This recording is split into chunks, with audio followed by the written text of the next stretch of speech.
to today's session of Hotspot. Wow, Tony just stepped out. Okay, so welcome to today's session of Hotspot. If this is your first time joining us on Hotspot, you're welcome. Okay, so today on Hotspot, we're talking about how to stop vote buying in Nigeria. Of course, the last a few days ago, we had the Ekiti State elections, and that election was marred with lots of vote buying from, a number of parties, but the predominant one is, of course, we have reports that the current ruling party did most of the buying. So they had a bigger purse, a bigger war chest. So today on Hotspot, let's talk about how to stop vote buying in Nigeria. Of course, we know that vote buying is one of the impediments, what is stopping us from having great democracy in this country. So, and if we don't deal with it, then it means we would keep playing in the hands of the elite. Okay, so today I'm joined with Tony. Tony, welcome to Hotspots today. We're already live. Thank you, Lizzie. Yes. Yeah. So I just introduced our topic for today about how we can stop vote buying, and I just mentioned that the last Ekiti election was marred with a whole lot of vote buying from different parties, but most especially from the current ruling party. So how do we deal with this menace? Because if we don't deal with it, it's going to stand in the way of people actually voting their conscience. So what are your thoughts, Tony? Well, number one, there are a number of things we can do. Number one is to the National Orientation Agency has a very big role to play in this process. That is to they have a mandate to sensitize Nigerians, and so there should be a massive campaign going on all fronts. Conventional media. And when I say conventional media, that's radio, TV, newspapers, billboards, right? Yes, these are conventional media, and then alternate media at social media and also some digital platforms where sensitization exercises have to be carried out to let Nigerians understand the risk. Because yesterday I saw a number of girls, I think it was yesterday or 2 nights ago, a number of girls were, brandishing the monies they got with they were brandishing their PVCs and the monies they got, which was, proceeds from, helping to sell their vote, from selling their votes. And I was really sad.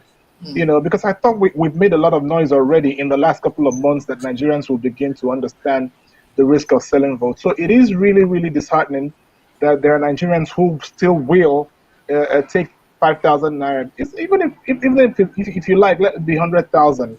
I'm really saddened by the fact that people will still, after all this noise that we've made in the last couple of years, sell their votes for money, because that you will sell your votes and then in the next 8 years you'll suffer. You might even lose your life, because the economy is going to get worse than what it is if somebody doesn't step up in the next next year to take Nigeria to the promised land.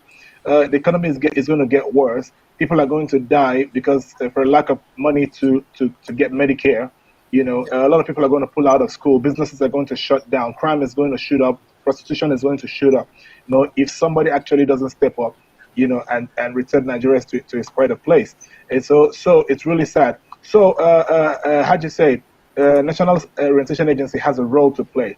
Again, the churches, different institutions that deal with people have to come together, and sensitize and educate the masses, on the adverse effects of, selling votes.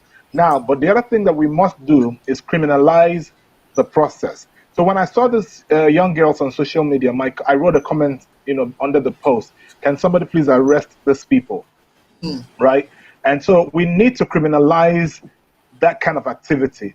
So after I wrote that, a day after I wrote that, I was very happy to see the EFCC, a cocktail of EFCC and the police, Nigerian police, raiding a particular house and arresting people who played a part in the vote selling and buying process. That made me really happy.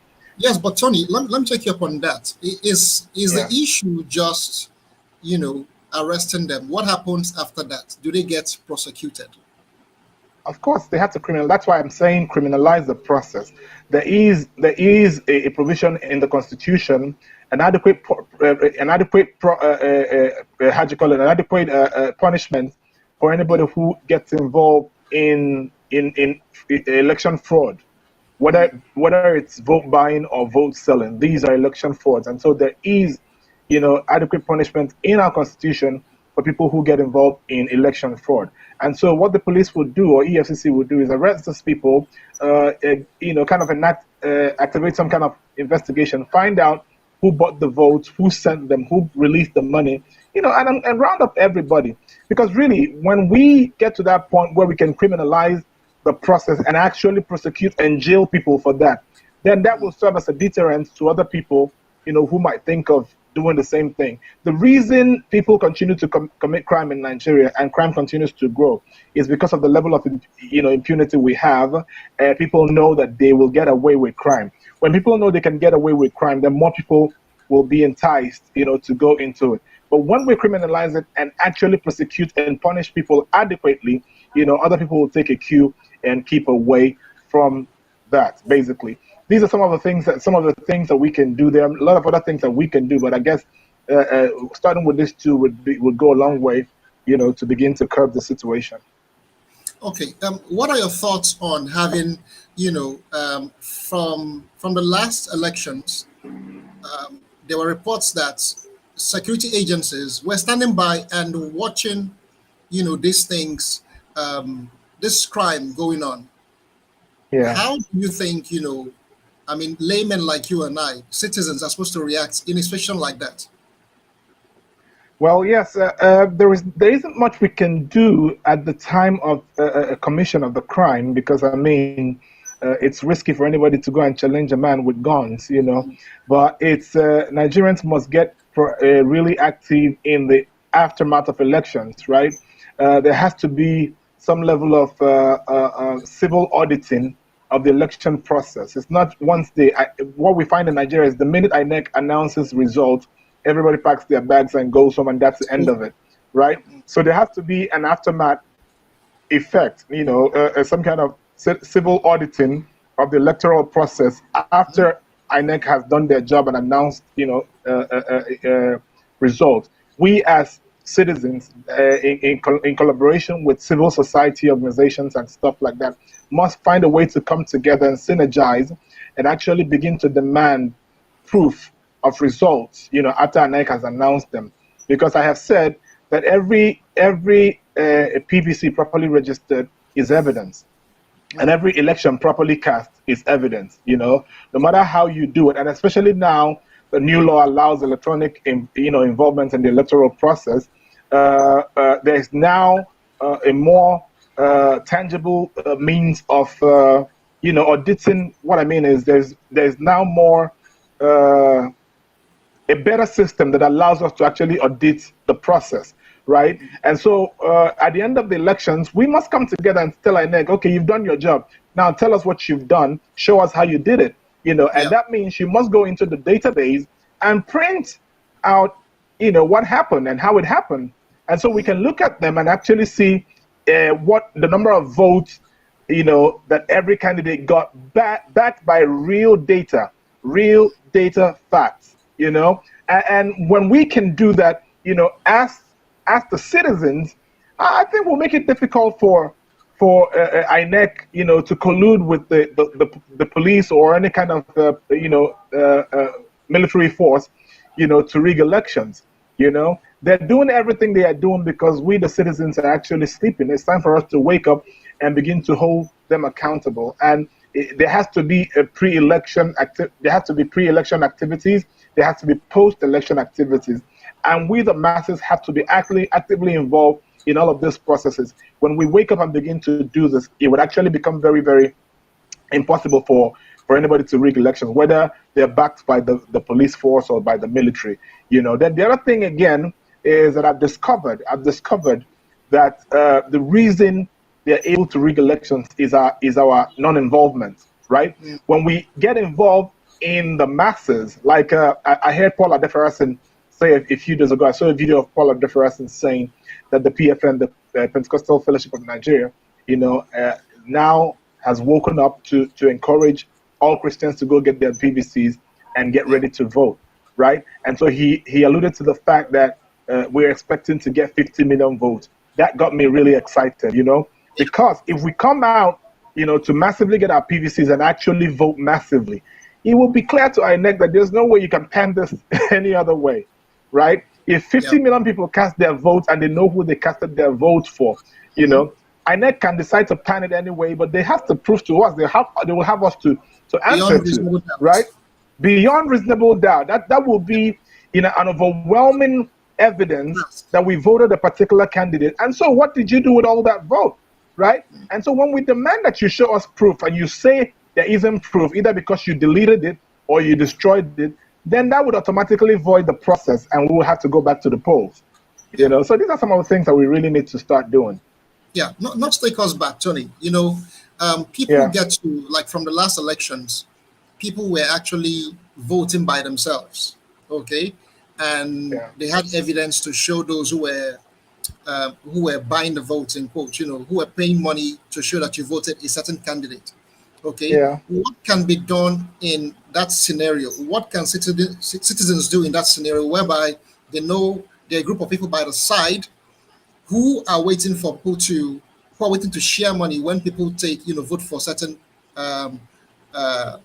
people? Okay. So is there something that citizens can do, to maybe to stop that, maybe confront them or something like that? Do you think people, we should be much more proactive, if someone comes to a polling unit and is not actively voting, he has bags and his activity looks fishy, do you think citizens need to stand up and probably drive them away or something, or confront them? What do you think? Oh, for sure. There's so much we can do. First of all, on the part of government, the idea of banning people from taking their phones to the polling stations is totally wrong. The reason they do that is they are complicit in the process of vote buying. So the reason the government demands that people do not take, INEC or the government or whoever sets a mandate that people cannot take their phones, is because they're guilty. They are the ones making it possible for vote buyers to buy votes, because we need to weaponize our phones and our technology. Weaponize it in the sense that we must use that to capture every illegal activity going on, and that becomes evidence. And the beautiful thing about that is that you can go live on your phone and the whole world will see what is going on. Now, the other thing that you can do is that there are usually election, I don't remember what you call them now, election, European Union and African Union.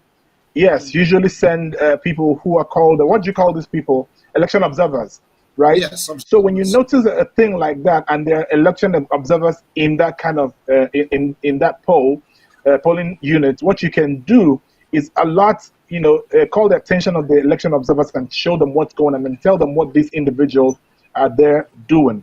That's number two. The other thing that you can do is come together. The civil society organizations have to be there, armed with their phones, and together we can do a lot. When we come together and we stand against these people. I saw a video evidence of a group of people yesterday in Ekiti challenging people who were there to buy votes. So these people made it clear, hey, listen, we're not in the business of selling votes anymore, and we will not allow it here. So they had their phones recording the process of actually kicking those people out of the polling station. So that's a number 3 thing that we can do. The other thing that you can do is, if you make the right kind of noise without being violent and stupid about it, the police officers there, even though they've been paid to ensure that the vote buying process goes smoothly, will be forced to do their jobs once they know that the eyes of the camera are on them, and that citizens are actually there seeing what's going on. And if they kept quiet, it would mean they are complicit in the process. So really, if we work smartly, these are some of the things that we can do to ensure that we give vote buyers a tough time, in the process of doing their shady deals. Yes. Okay, great. So we are live on different channels. We're live on Facebook. We're live on YouTube. We're live Social. So if you are joining us, please do well to like, subscribe, share, and beyond that, this is a live studio. So if you want to be part of this ongoing conversation, we have shared the link, somewhere, in the description, so you can actually, join in and share your thoughts on how we can stop vote buying in Nigeria. So, um, quite interesting. So, is there Yep. anything more citizens can do? I mean, how can they hold government accountable? Because I mean, there are obviously laws have been made regarding vote buying. So what else can Yeah. citizens do to ensure that these things don't happen?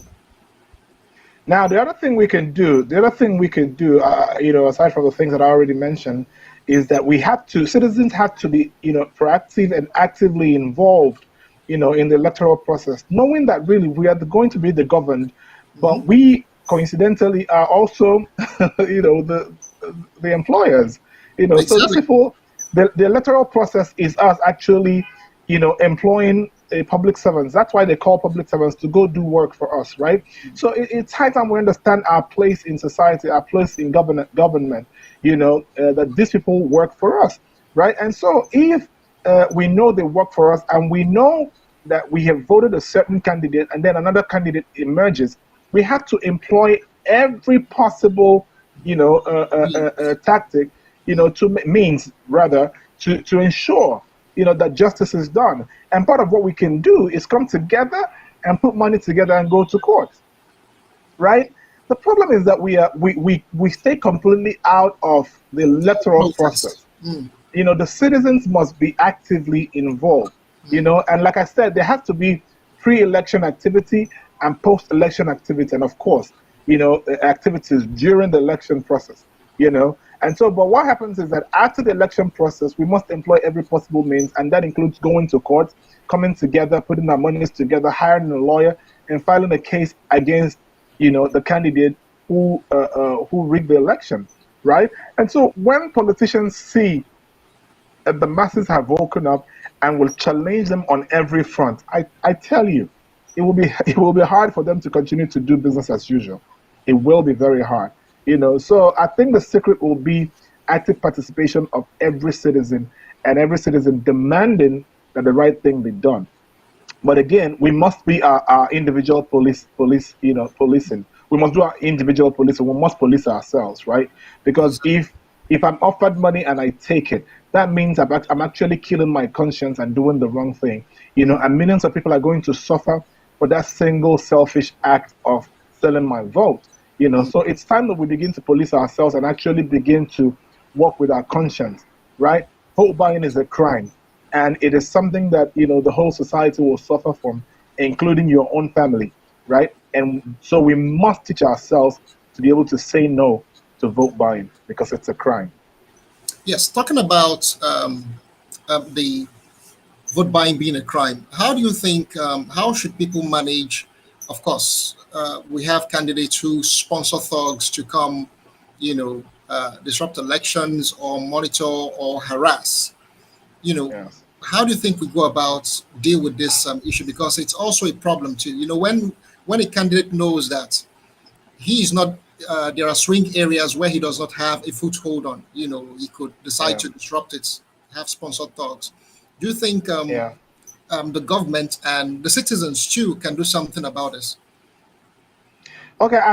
In the last 1 week and a half or so, I've had many media outings. Be it radio or social media, where we Yep. talked about elections. And what we can do and all of that. But there's something that I have talked about in most of these outings, if not all of them, and that is the involvement of police in nation building. Yep. You find that Nigeria has. How do you call it? 250 million people, and we had just about a meager 200,000 police officers. That is absolutely not enough. That is absolutely not enough, True. right? We must, we must, sorry, we must do better. Until we get the police force right, crime will not be eliminated in Nigeria. And I have said this a million times. We need to get the police right, right? And so what we need to do is employ more police officers, so that the ratio between the police and the criminal will be matched. Even if we cannot match it 1:1, we can match it, to close to 3:10 or something like that. When we can do that, then we can ensure that our society will be protected, and that police effective. And so I have said that we must change the entry. We must re-engineer the entry level, the entry requirements to the police force. Of officers. And so, yes, of officers. So currently, what we have is that if you had school cert, which is a secondary school certificate, you can enter the police force. We must prohibit that from happening, right? We need to lift up the bar, so that the least requirements for anybody to join the police force will be HND. And so that means that people who have BSc can join the police force. People who have master's degrees and PhDs can enter the police force. But you must make the police force attractive, by paying them handsomely well, providing them multiple uniforms, both official uniforms and ceremonial uniforms. Make the police force a prestigious career, option, right? Yeah.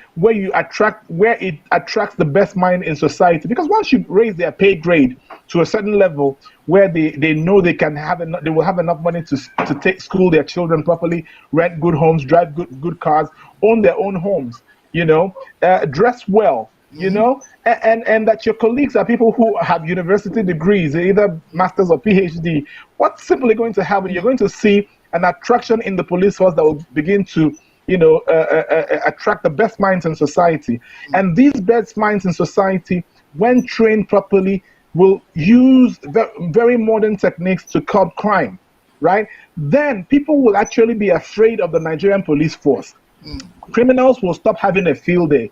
What we have right now allows the criminal to have a field day knowing they cannot be matched, right? But when we have the best minds who can gather intelligence, who have enough ammunition, the best guns, effective, equipments to curb crime, right? Then crime will actually dwindle away. Crime will actually begin to go away. And so when it comes to elections, and there's a police officer there who is paid handsomely well and is not interested in taking your bribes, you'll actually think twice about going, to the polling station, to carry out illegal activities. So I think the missing link will be getting the police force right. I've said this a million times. I'm beginning to sound like a broken record, but we cannot overemphasize the need for an active and effective police force. That is the missing link, actually, to getting Nigeria right. It is the same police force that will be able to be bold enough to go and arrest a governor. Somebody who's just been elected governor before he's sworn in, and there's proof that he's rigged elections. It will be the same police force that will make bold to go and arrest him. It will be the same police force that will be able to arrest a sitting senator or a past senator who's been proven to be involved in criminal activities. So actually, we cannot overemphasize the need and the importance of the police force in this new Nigeria that we're hoping to come soon. Okay, great. Final question before we wind down. What do you think about, now we're talking about the police force. What do you think about equipping them with the right tools? Okay, because from what we can see, it looks like the police force, they use will I call it number 6? They don't work with data. They don't have tools to work with. They don't have gadgets. They don't work with intel, as it were. Like you see in the movies. Do you think this is a critical aspect that needs to be dealt with? Beyond recruiting the right, raising the bar to the entry level. What are your thoughts on this? Absolutely. The police force, apart from needing, fresh breeze of, fresh minds, to be employed, they need to be trained and retrained, right? We must find, partner with foreign countries that have effective police, and I'm not talking about the UK or America. We don't even need America in this. We need to find some countries that have a good record of, proper policing. And I think Europe is doing a better job than America. And so we need to find some of these countries to come and partner with us to train our police force. in modern techniques of policing, right? Yes, when you train them properly, you let them know what the best practices of policing are, and then they will follow these principles. And when they falter, you make sure that to penalize them. What you find in places like America is that the police force has become some kind of cult organizations where they have each other's backs even when they are committing crimes, right? Yeah. A police officer should be able to tell his colleague, hey, listen, you're going about this wrong. Take it easy. If they're using too much force, you should be able to right there, caution your partner and say, hey, buddy, you're not getting this right. This is not how to do it. Take it easy, right? Because what we're here to do is to curb crime and not to kill people, right? Yeah. This is not jungle justice. You might be able to call out your colleagues who are not doing the job properly on the spot. And after investigations carried out to find out if they actually went contrary to the manual and adequately penalized, right? So there has to be training for the police force. But also, the police must be equipped with modern technology, not just the gun. It's not every time that you need to pull out a gun, right? We need to employ the use. I asked this question many years ago. Why aren't we using tasers in Nigeria? Right? There are situations where the police would need, some kind of violence, but not deadly force. And so the taser allows you to use, stern force but not deadly force, to arrest somebody or to curb certain, levels of crime. You need the gun when there is a gun challenge, right?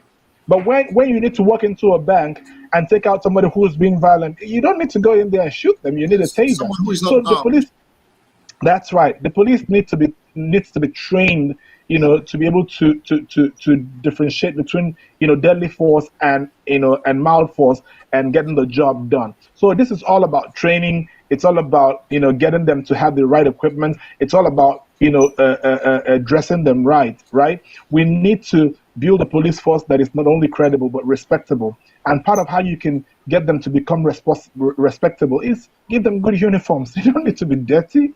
They don't need to. They don't need to source their own uniforms, and there has to be a company given the contract of supplying the Nigerian police uniform and making sure that every officer has at least 5, change of uniforms, so that at every given time the police officer comes out, he has the proper boots, he has the proper uniform on, he has the proper cap on with his number, with his duty number on the uniform, with his name on there, properly identified to be a police officer. And then again, what you currently have is that you go to the police to report a case, and they tell you they don't have pens and papers, or they don't have power to work. So you need to bring money for them to go and buy fuel, and all that is nonsense. A respectable police force will not do that. And so there has to be a good chunk of the Nigerian annual budget dedicated to the police force. And so when that budget is dedicated to the police force, they also must ensure that their leaders do not steal this money. Like the case where we had recently for a certain guy, I don't know what his name was, I know something, who stole the police pension fund. Until today, I don't think he's in jail, right? So their leaders must make sure that monies released for uniforms and equipment must be used, to cater to the police force, so that they can adequately I keep using the word adequate because really in this case everything has to be adequate. Funding has to be adequate, uniforms has to be adequate, training has to be adequate, everything about the police force has to be adequate so that we can get them to work and work effectively. Yes. Quite interesting. Tony, we would have to draw the curtain at this point in time. I want to say a big thank you for coming through thank you, Israel. as always. Yes. Appreciate please, it. if you're watching this session, please simply log on to usoshow.com, sign up, and you have full access to all our sessions. You can also follow us on different channels too, on YouTube, on Facebook, but most importantly on our social network, usoshow.com. So Tony, once more, thank you for coming through, and hope thank to you, see Easy. Appreciate you. You're welcome. Any day. All right, guys. See you at the next session. All right.